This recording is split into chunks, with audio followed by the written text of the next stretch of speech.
Welcome to Game Changers with Molly Fletcher, where we take you behind the scenes with peak performers to learn what makes them tick and discover how you can apply their lessons to your life. I'm your host, Molly Fletcher.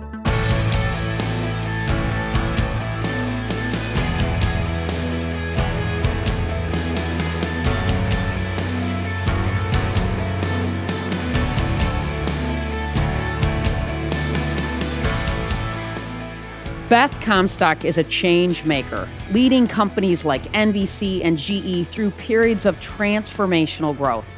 As Chief Marketing Officer and then Vice Chair at GE, Beth led efforts to accelerate new growth and innovation. And at NBC, Beth oversaw ad revenue and digital, including early development of Hulu. In her new book, Imagine It Forward, Beth offers personal and professional stories to help inspire others to embrace change. In our conversation, we talk about what sparks innovation, how to mobilize people around change, and her unconventional career advice. Here's to game changers and change makers. This is my conversation with Beth Comstock.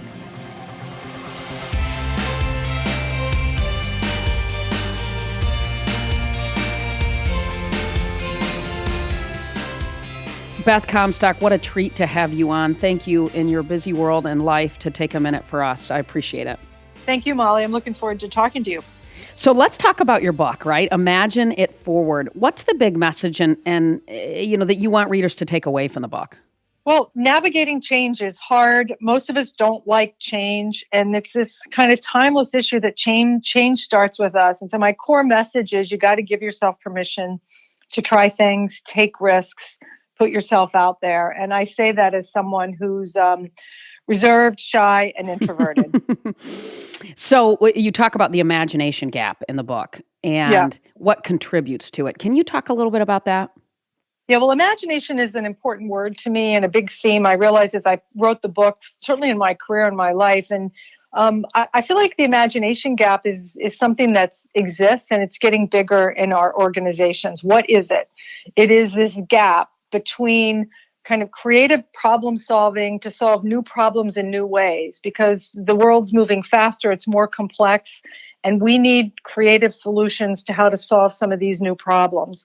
And the gap between solving things the way we always have in the past, the tried, the true, the checklist. And I worry in our organizations, and I'd be curious to talk to you with your exposure to sports, I wonder if we're not losing, in fact, I'd argue organizations are squeezing the imagination out of us because we want regularity, data, always more data, certainty, the ability to kind of try things and take risks is being discouraged. And I saw it in the companies where I worked, and I saw it in myself. And that's what I was trying to share here. It's so interesting, and I have to say I agree with you, and it is scary. I mean, it really is scary. And when I look at your background, and I've listened to the things that you talk about, and of course read your book, you led transformation at companies like NBC and GE, and you shared a bunch of really cool stories of personal transformation in the book. Can you tell and share a little bit about which type of change do you find harder and why? Well, I think the type of change that's forced on us is always harder. Mm-hmm. Someone like me who's been able to, quote, lead change initiatives, it's a great feeling. Just do what I say. Come on, it's better. But one, that doesn't work. And two, for most of us, there's some kind of change that happens to us that we didn't choose. We lose our job, we get a new boss, the competitor beat us, whatever it is. And, we recoil. And so one of my kind of philosophies that I learned through a career of navigating change is you're not always going to control that. So don't read my book if you think I'm going to tell you how to control it. What you're going to be able to control a bit is your mindset. And you're going to be able to kind of get comfortable with change earlier so that when it shows up, you're less surprised. You're ready for different scenarios. That's, again, where some of the imagination comes in, the imagine it forward. Think through the unintended consequences, some of what's happening.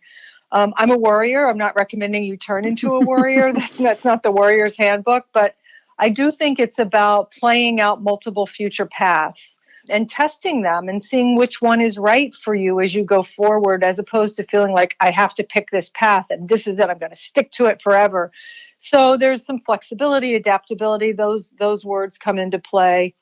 But I think the change that happens to us that we don't choose is the worst. We become victims. We're afraid.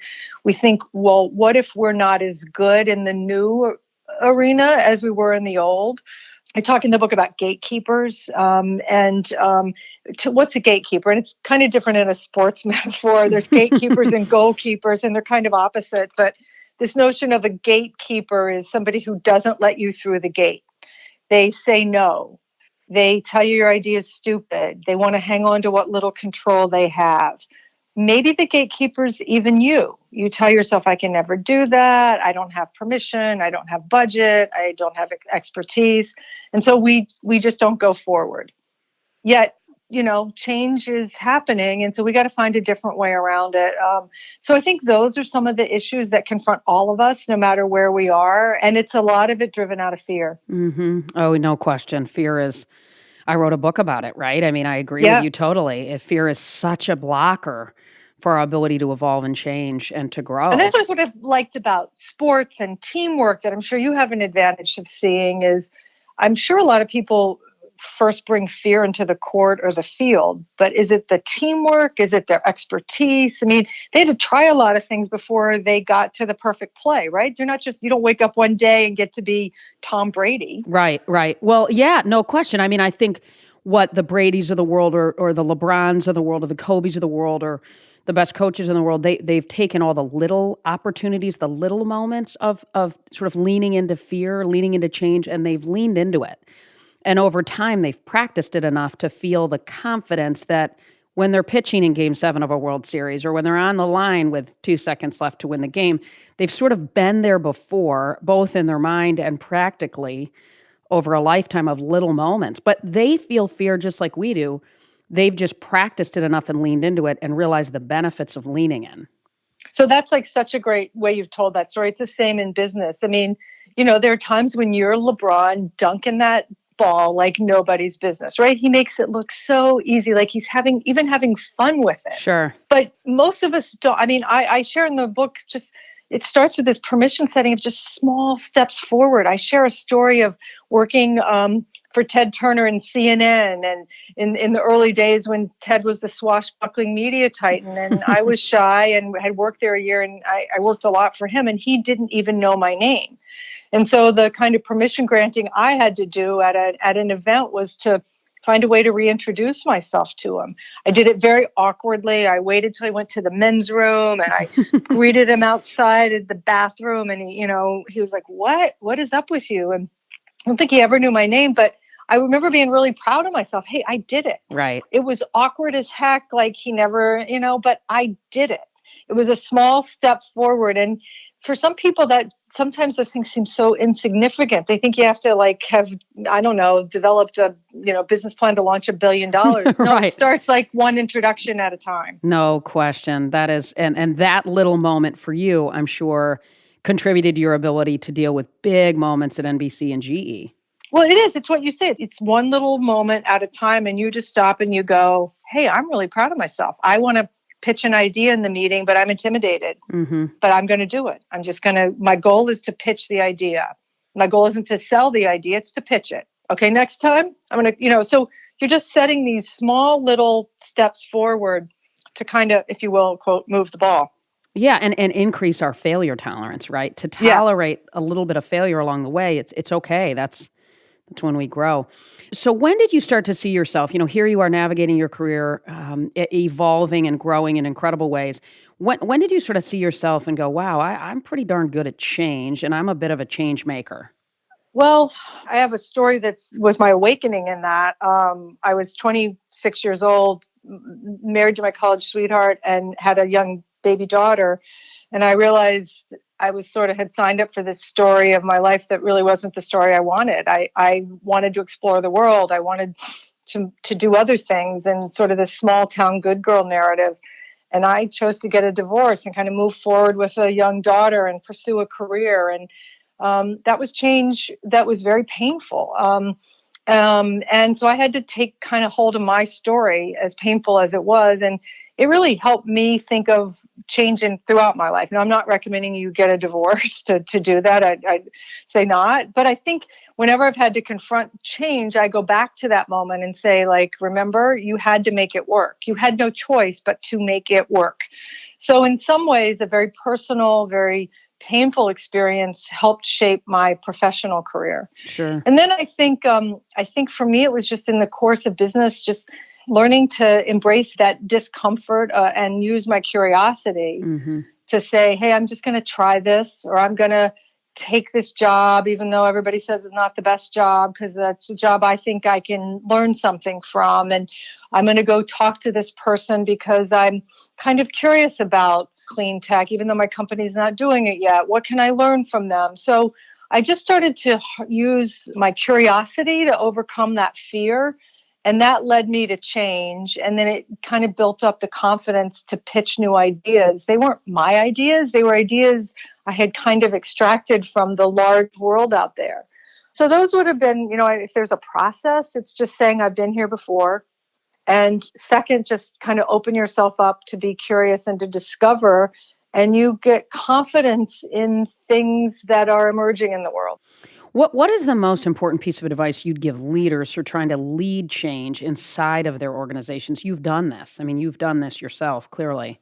Well, there's so much I got wrong on it, which I try to document. But the good advice, I think, would come down to this.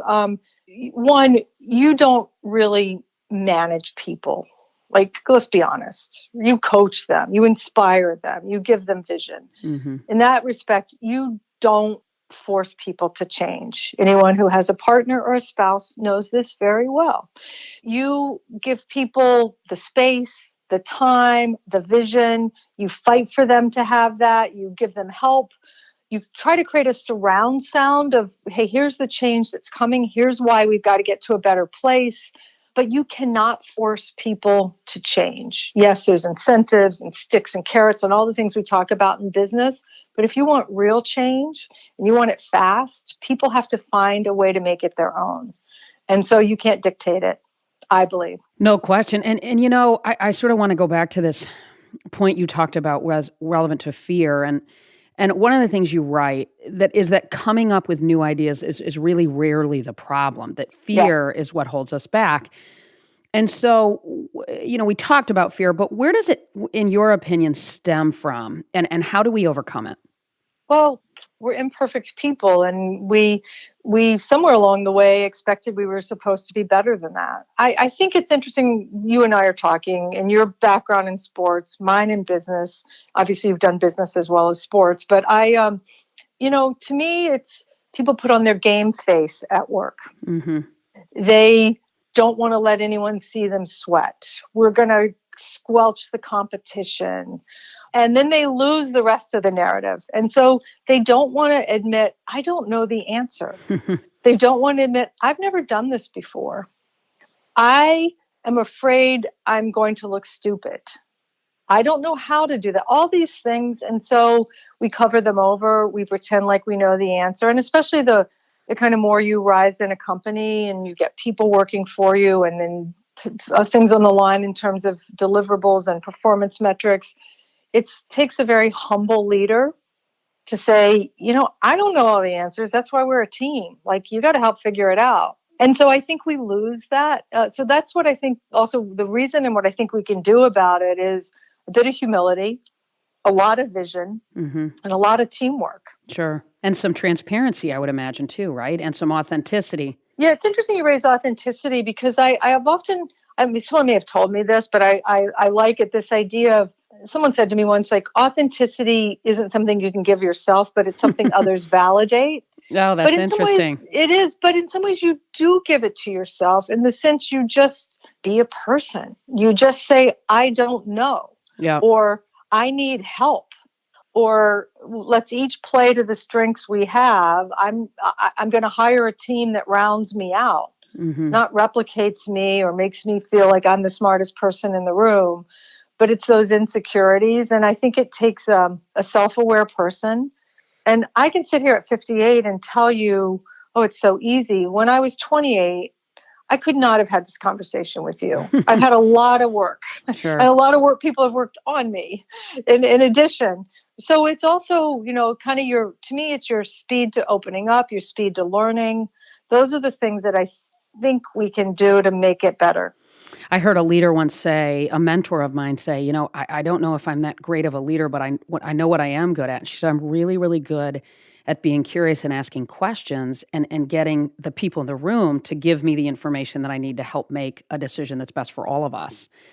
And, in other words, leadership was centered around her ability to engage with curiosity to unlock it inside of her team because they're closer to the business than she is. Yeah, I can relate to that. And it's about trust. We taught these words we throw out, but, often in business, people roll their eyes when you say trust or empathy or authenticity because we've heard people say it, but not act it. Mm-hmm, sure. So clearly people have experienced that with her. She knows that they go, wow, I was able to do things working with you that I've never been able to do before. Isn't that a great testament to a leader? No question. Oh, no question.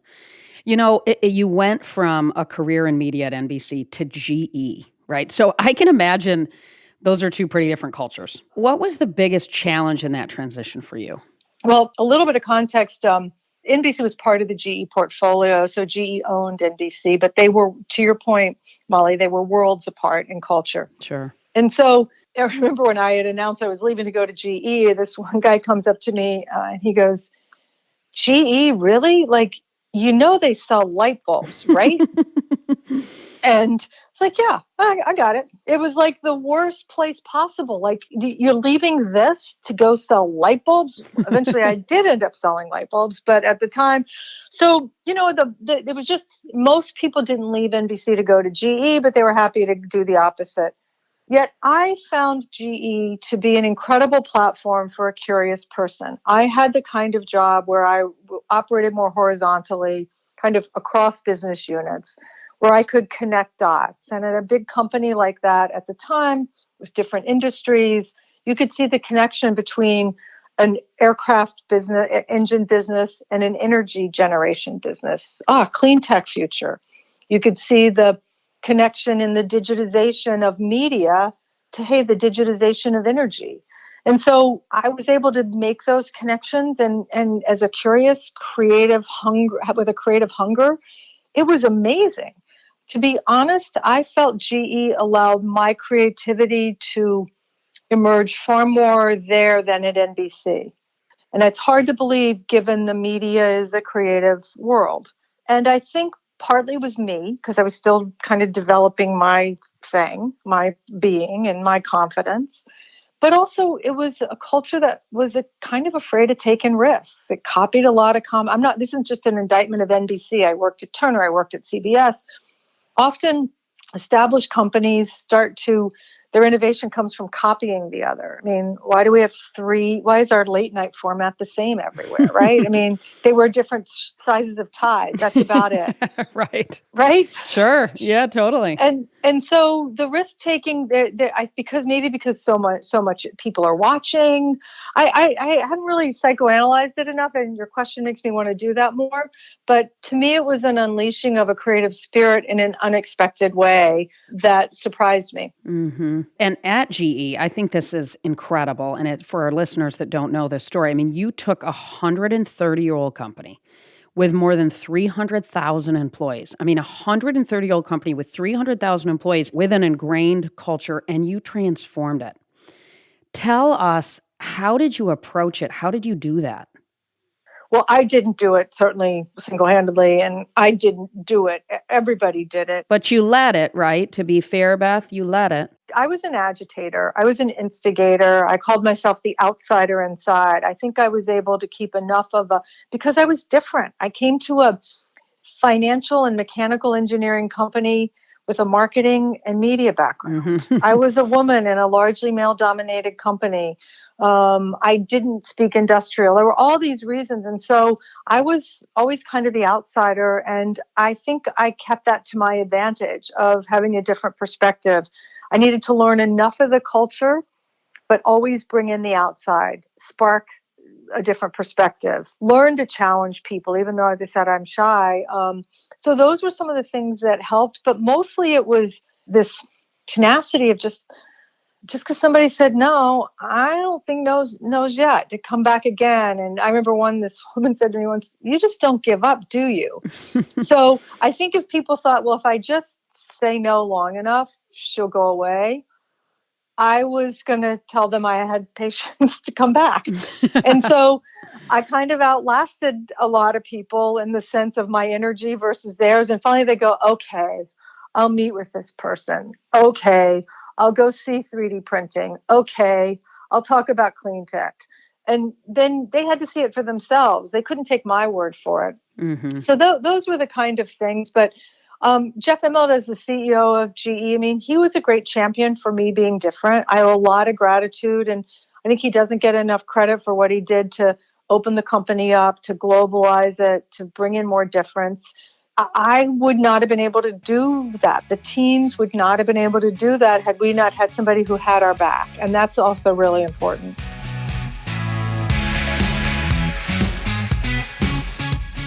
In just a minute, we'll get back to the episode. But first, here's a free resource I want to share with you. How many of you are leaving money on the table because of costly negotiation mistakes? Getting the best possible outcome in a negotiation can be a challenge. Most people leave money on the table because they don't know how to navigate the conversation. We get it, and we're here to help. Go to 5negotiationmistakes.com to download our free PDF, 5 Negotiation Mistakes Costing You Money. In this free resource, you will learn how to avoid common mistakes. You discover things like how to identify and adapt to different style negotiators, how to maximize your deal points, how to ask with confidence. Once you read this PDF, you'll no longer feel frustrated and overwhelmed when it's time to negotiate. So here's all you need to do next.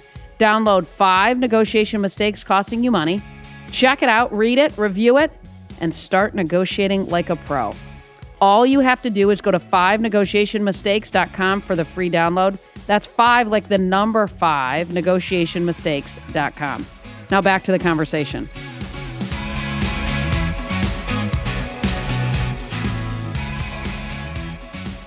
How do you think conflict can spur innovation? Well, it's counterintuitive. If you're like me and you want to run away from conflict, you think innovation is all just we're sitting around a table, just throwing ideas, brilliant, and like, brilliant, you're brilliant, and then I'm going to add my brilliance.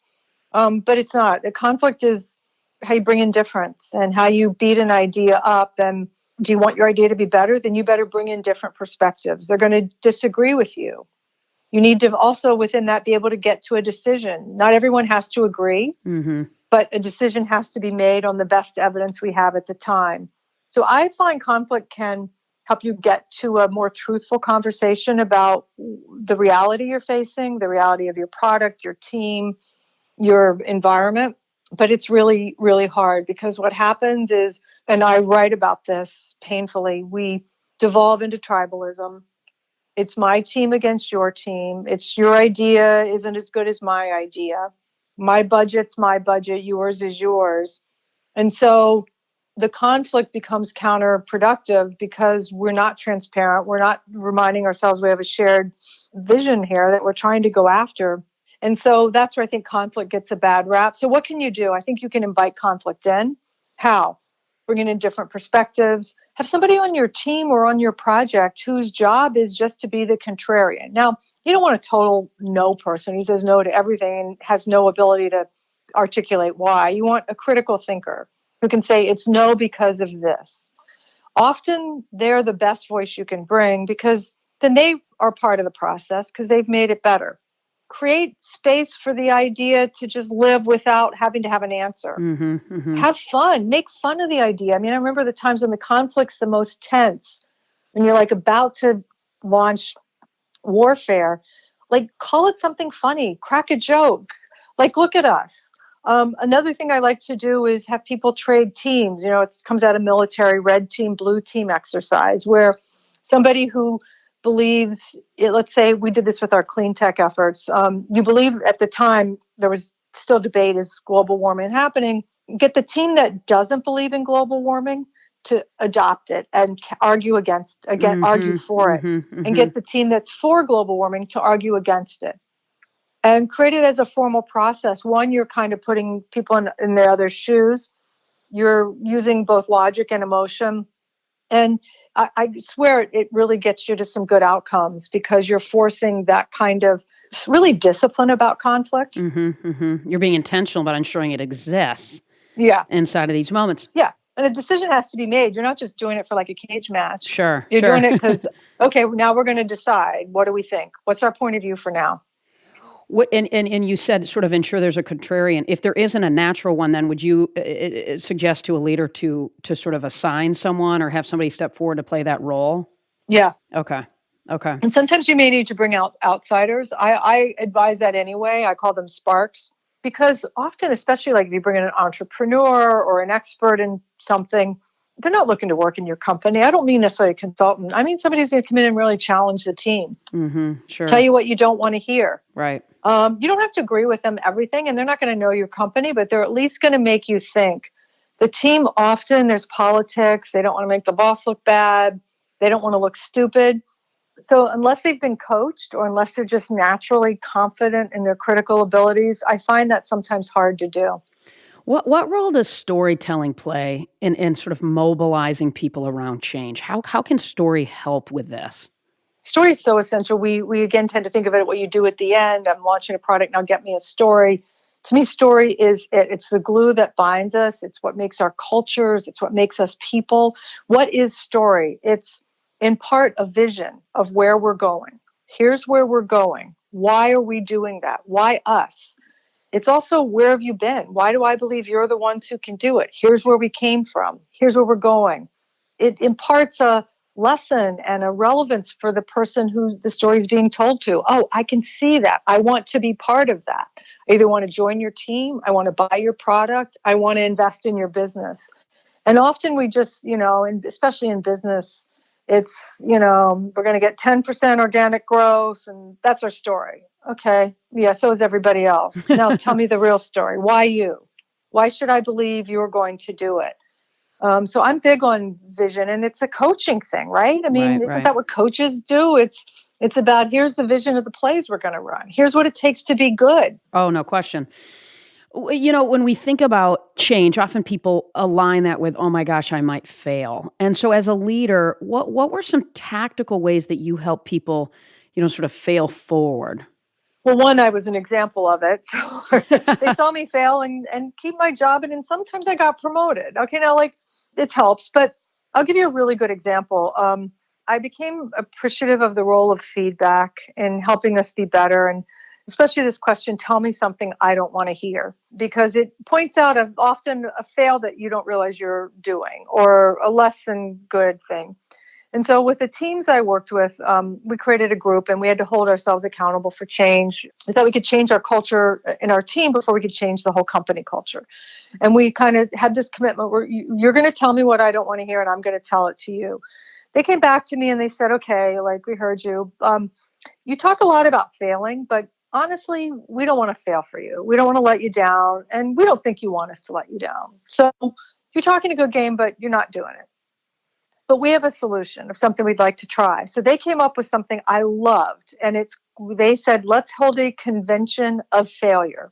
They called it FailCon. It was a creative group. That is cool. And so we had our FailCon. Everyone in the team beamed in from all over the world. I had to kick it off with a big failure of a company we had partnered, a product line we had launched that went bankrupt, and how, I got on the wrong side of the CFO, felt I was going to, get fired, all those things. And then they had to share their stories.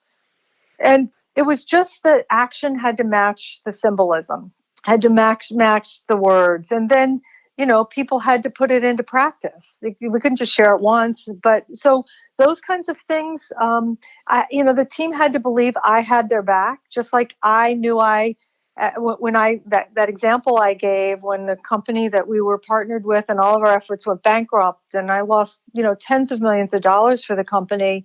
The CFO was like, how could you? What an idiot. Because, he had his job to do. And the CEO said, we need more people to try things and take risks. In the scheme of things for the company, I wish it wouldn't have, but the company's going to survive. Mm-hmm. Keep going. Try again. Wow, what a different experience it is. He's basically saying, keep learning. Mm-hmm. We need more people to try things here. And so that meant we worked so much harder the next time. Mm-hmm. Those are amazing examples. And I think that the more that you see that it's okay, and what I'm hearing you say too, obviously, is the leader has got to support that failure and allow it to happen so that people feel comfortable leading into those moments. And Molly, it's not bet the company failure. I mean, hopefully you don't have many of those in your career. And even if you do, you bounce back. But I'm talking about smaller failures on your way to build confidence and less micromanaging. Simple things like, do you really need to determine the seating of that meeting next week? Let somebody on your team do it and mix it up. Yeah. It's so okay if people don't sit in their same seat. Do you really need that customer conference or product launch to happen there's certain things that it's okay for people to take risks and try on. And I think you have to be very clear of the running rules. Kind of, here's the framework, here's the area that the freedom and the risk taking needs to happen. And your job as part of the team is to come to me when you need help. Don't tell me, hey, I got it, it's good, no problem here, because it can't be true. You have an obligation to the fail contract, if you will, to say, hey, I need help. This isn't going as well as I hoped. What do? We don't want to tell the boss. We want to admit we got it. So the boss the team leader has to say, wait a minute, are you sure you got it? Not micromanage, but show me how. Where did you fail? What did you learn? Mm-hmm. You're changing the dynamics of it. What are you going to do differently because of what you did? Maybe you promote the person who failed because they learned so much and they're so much better. That's cool. As a leader now. Wow, what a symbol that would make for your organization. Sure. Oh my gosh, so powerful. Just to switch gears a little bit, you're on the board of Nike, a company that has absolutely been associated with innovation. Can you share a little bit about what you've learned from being in this role?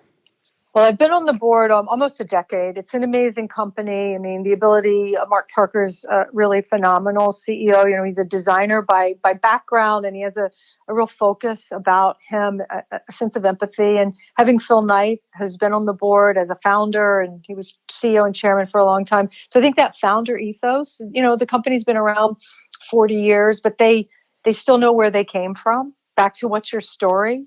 They know where they came from, and they've been able to keep going forward. They know who they serve. So there's one word they use, and I think it's really important in innovation, is they're surgical, meaning they try a lot of things, but they're surgical in their mission, who they serve, what their job is. So it's at Nike, I think Bill Bowerman, one of the co-founder, we're here to serve the athlete, asterisk over the athlete.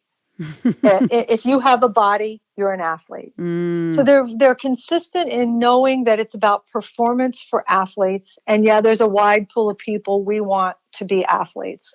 So they don't waver. And when they do waver from that, competition might get them, they lose sight, but they correct themselves. So I have a lot of admiration for their ability to admit when they're wrong, and kind of keep at it. Yeah, no question. So I want to shift to a little career advice. You talk about this at times. And so, at GE, you took the role of chief marketing officer, really without a traditional marketing background. What made you say yes in that moment? And how did you tackle the challenge of stepping into that CMO role? GE hadn't had a chief marketing officer for 20 years. That's amazing. And Jeff Immelt said, we need one. We want to spur more growth from within. When I got tapped, Ad Age wrote, she's the rare chief marketing officer with no marketing expertise. And I don't think they were flattering me by saying that. So I came out of media. I had done communications and advertising. So a part of marketing was in that. One, I'm up for a new role, but I'm up for a new challenge. I'm ambitious. But I had to go deep into discovery. I had to accept that I was not the marketing expert, and I had to find people who were, to help accelerate my learning and to work with me. So I went on a big discovery. I reached out to other chief marketing officers. Can you teach me? Can you give me advice? I hired or helped the business units hire great chief marketing officers who could partner with me, whose expertise was more than mine in areas. Cool. Then I Yeah. also had to go back and go, like, I was here for a reason. I'm creative. I can make change happen. I'm good at helping see the future. So that's part of my role. And there was a time right early in that job where Jeff Immelt called me in and he said, hey, you're not as confident as I expect you to be. Like, step up your game. And it was shocking to me because, one, I thought I was a good actor. And he kind of figured me out. But I kind of, in that moment where, yeah, I'd done all that, but I still questioned, I don't have this pedigree. I didn't get my MBA. And I would come into meetings with my colleagues where I thought I should talk about GAAP accounting, but that wasn't my expertise. So I had to go back to, what are my strengths? Okay, I'm about the outside. I'm about trends. I'm about change. And that was the kind of nudge I needed to embrace those things about myself that made me good for the job. And so what made you take it? I mean, what made you step into that uncomfortable place? I don't know. I'm ambitious, and it was a good title. And really, it was raw clay that hadn't been shaped into anything. Right. And I love those jobs where they're very ambiguous and like maybe no one but you sees opportunity. This was kind of that. Yeah. Jeff Immelt saw something. We didn't really even see the same thing, but I love those assignments where like I can help form something out of nothing. One of the pieces of advice that you talk about is take the job no one else wants. What do you mean by that, and how has that served you in your life? Well, like the marketing job, I mean, there hadn't been marketing. It wasn't a big engineering or finance job in GE. People kind of dismissed it. I thought it was great for all the reasons we just said. I found this throughout my career, just often the jobs that I grew up in communications and in a world of journalists, and people tend to, kind of have less opinion about certain jobs and companies than others, but they also have fewer expectations. So when you take those roles, you can usually be pretty creative. You can try things because oftentimes they're like, whatever. And before you know it, you've created a path forward that people didn't expect. So that's what I like about that. And the other thing is there's sort of this notion of job crafting. That's a phrase that some researchers out of University of Michigan, I think. But this notion all of us have a bit more ability than we give ourselves credit to craft the kind of roles we want. Yes, we have a job description. Yes, we're held accountable to certain deliverables. But we see things we could do better that are going to bring us more enjoyment, help develop us. Certain things you need to ask okay for, but certain things you can just do it. Do you really need to ask permission, or can you just give yourself the freedom to try these? Maybe you want to start a trend newsletter and just share it with your colleagues and your team. Do you really need to ask your boss if that's okay? No, but you might get enjoyment out of it and you have time to do it. So those are the things that I think you probably have a lot more agency to kind of do that. And especially in jobs that people are like, yeah, whatever. They're not expecting much, so overwhelm them. One of the things you've talked about is how important diverse teams are, and what a priority that's been for you. And so when we think about innovation, what is your business case for diverse teams? Well, it starts with just diverse perspectives. If everybody thinks at the world and the opportunity the same, I guarantee you're setting yourself up to be disrupted by a competitor that sees it differently, sees a different customer base. So I don't know how you can innovate without diversity. And I think studies are starting to show this, certainly as you get more women, more global and racial backgrounds, people just, and also skill sets. As much as I'd like to sit around the table with a bunch of marketers and think we're brilliant, some of the best innovation, believe it or not, I've found bringing in lawyers to the mix or bringing in a finance person. They are important to getting to a different place, to asking different questions. And it's more painful, back to what we talked about conflict and tension. But my experience bears out that the ideas are absolutely better. And the cohesiveness of the team, once you kind of get past the tension, it's much stronger because you really battle tested those ideas. No question. You talked about how you're an introvert, and I know that's gotten a lot of attention from people when you talk about that, and you're in a leadership and have been position. What advice would you give leaders who are managing introverts as it relates to how to connect, how to lead, how to inspire them? Yeah, it's a good question. I mean, when I say I'm an introvert, people are like, yeah, right. You're not telling the truth. I, one, had to work to kind of put myself out there. What is an introvert? I've learned this from reading Susan Cain's book, Quiet, but it's about exerting the inner, it just takes more energy to put yourself out there. It's not that you can't, it just uses more energy.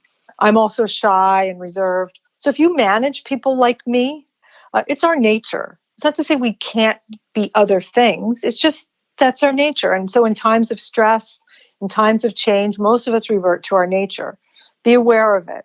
I often, it's back to that difference. The best managers I've had that one, they were aware of their team. They took time to get to know me and my colleagues. They really one-on-one time. They, just get to know us, get to know what motivated us. They say, like Jeff Immelt did, like, I need you to put it out there a little bit more. How can I help you?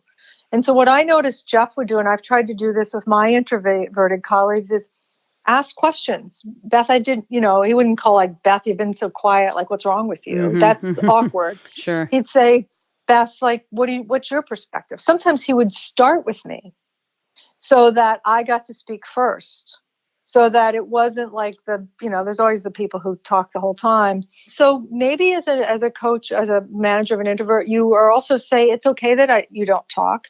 And I'd like to hear from you afterwards. You're a good listener and observer. Recognize the strengths. You observe, you synthesize, you listen. So after the meeting, come to me with 3 ideas. I'd like some synthesis. Or I'm going to call on you at the end of the meeting, and I'd like you to synthesize what we've said and propose a series of action. So you're able to really use their nature and their skills in a way that benefits the team. Mm-hmm. I love that feedback. I have one on my team, and it seems like every time though she opens her mouth, it's incredibly powerful. But sometimes I've got to ask a couple questions to get it there. But when she speaks, wow, it's good. Yeah, and she probably just needs to hear that, continue to have you encourage her, and probably even some feedback from her teammates to say, wow, Susie, when you speak, people really listen. Maybe a little bit of positive reinforcement from her colleagues would help her too. No question. What do you wish you knew earlier in your career as a leader? Yeah, it's such a good question. I wish I knew that I didn't need to worry so much. Things are going to happen, whether the workout. Yeah. It's like you think somehow you're going to control situations if you just worry and figure every possible scenario. So that's like an anxiety, I guess.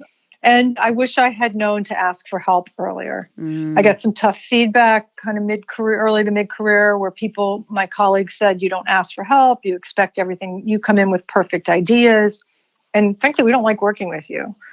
And I needed to learn to say, I hear you, I accept you, and I need your help. And had I not had that experience, I know I wouldn't have experienced the collaboration I have, been part of amazing teams. So ask for help. It doesn't mean you're less, it means you're more. Mm-hmm. And you may not always hear what you want to hear, but it'll help you grow. Exactly. And not everybody's going to be out to help you. I mean, yeah. We've all had people, you have to have some judgment there. You have to have some critical thinking. Yep, for sure. So we've talked about change a ton. Tell me about your decision to depart from GE and what that change has meant for you. Well, GE has had a tough couple of years. It's a great company, but it's a lot of complexity they've had to work through. And there was a big leadership shakeup. So I was thinking I'd be leaving GE. I had worked planning this book, but it was still abrupt for me. I left sooner than I expected. So rather than I left the job kind of left me. And so again, back to that change you feel like you have control on. I had mapped out a path. I was going to leave in a certain, well, no, you don't control that.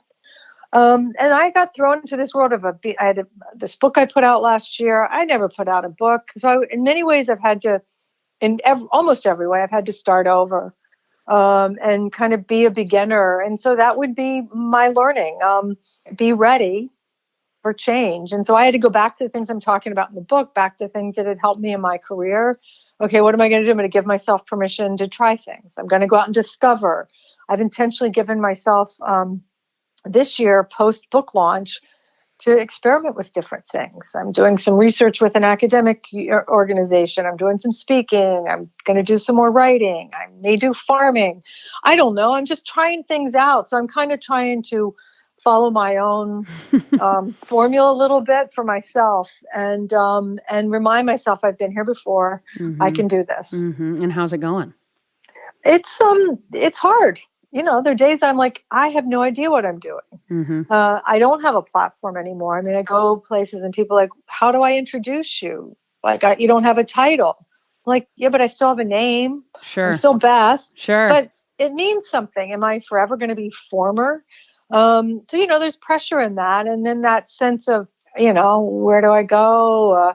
The networks, I've always been proud of the network that I'm part of and have helped cultivate. And they change. You need to connect with different people. I'm now looking more for people who are in transition, and I want to learn from those people. I want to learn from artists and creative people. So my focus has shifted as well as theirs. So you kind of move on for some of these people who you thought were your friends. And it's sad, but it's also necessary.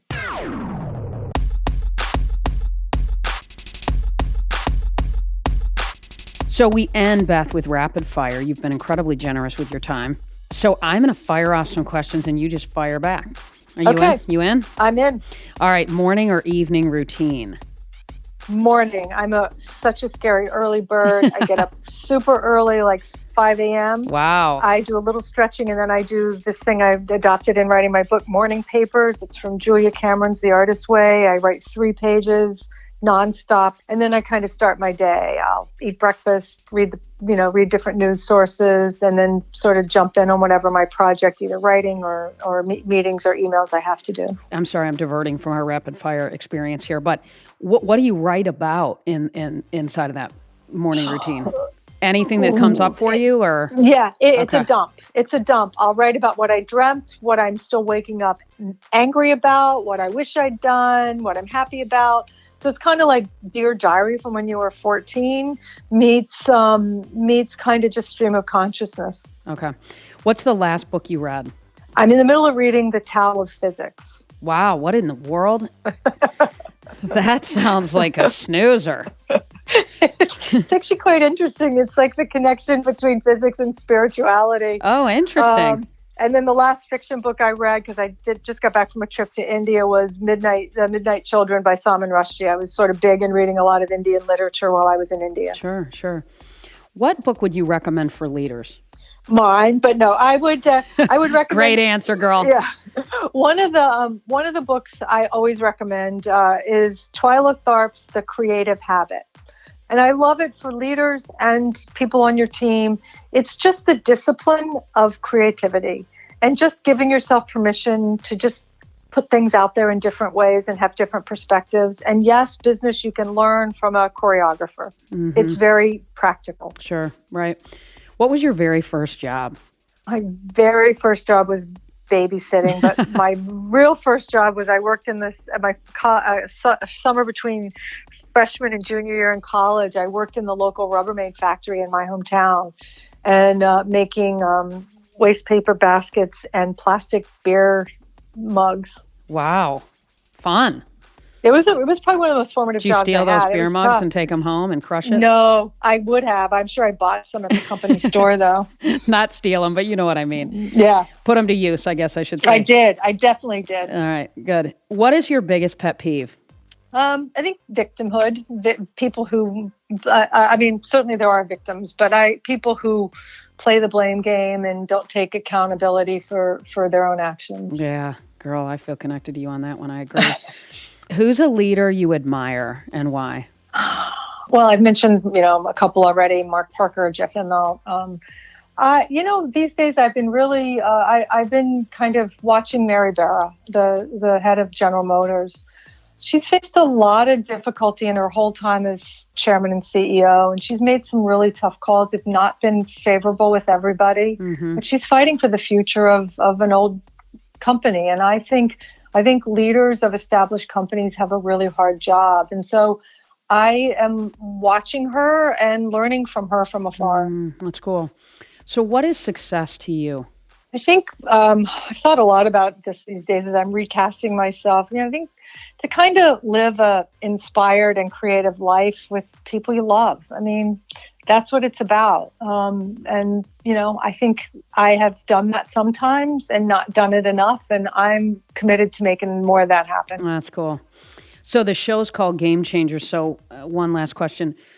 What game changer inspires you and why? Oh boy. Well, I mean, I love Serena Williams. What can I say? She is a stud. It's She just unbelievable. changed, right? I Yeah, mean, she's amazing. if only I could have come back from pregnancy the way she did.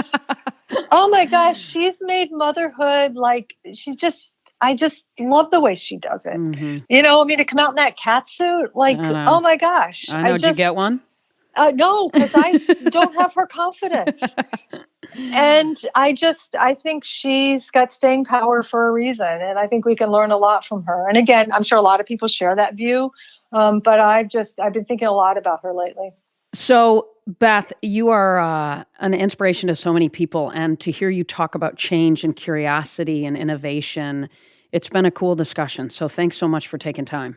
I've really enjoyed it, Molly. Thanks for the opportunity. And I love what you're doing with Game Changers and beyond. So thank you. Beth, how do people find out more about you? My website is bethcomstock.info. I'm on all the social platforms. You'll find me on Twitter, especially on Twitter, LinkedIn, and Instagram. And what about buying your book? At wherever books are sold, Amazon and wherever Barnes & Noble and wherever books are sold. And it's a great read. I highly recommend it. Thank you very much.